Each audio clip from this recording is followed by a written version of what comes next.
রাত যত বাড়তে থাকে, ছায়ারাও যেন নিজের ভাষা খুঁজে পায়। তারা ধীরে ধীরে লম্বা হয়, ছোট হয়, কখনো অদৃশ্য, কখনো ভাঙা কাচের মতো ধারালো, ঠিক তোমার অভিমানের মতো।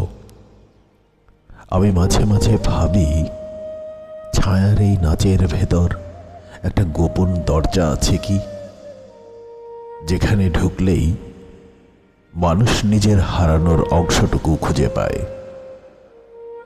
তুমি জানো, আমি আমি বহুদিন ধরে সেই দরজার সন্ধানে আছি।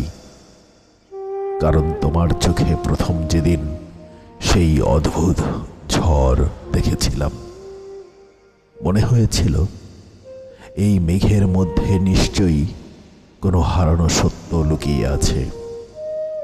তুমি আমাকে কোনোদিন কিছু বলনি, কিন্তু তোমার অভিমানী অদৃশ্য বার্তায় ভরা।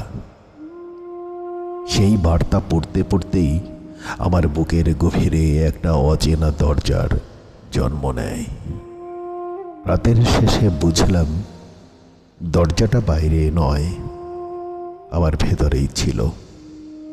আর সেই দরজা পর্যন্ত হেঁটে যাওয়ার পথ তুমি চিহ্ন এঁকে দিয়েছিলে। তোমার এক অকারণ দৃষ্টি, ছোট্ট ছোট্ট দীর্ঘশ্বাস আর অভিমানের বিষাদে।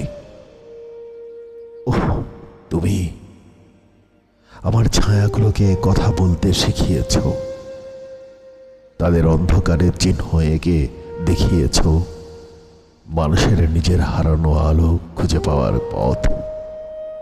সেই আলো নিজের ভেতরের দরজা খুললেই জ্বলে ওঠে, আর সেই দরজায় পৌঁছাতেই তোমার মতো একটা নীরব উপস্থিতিই যথেষ্ট।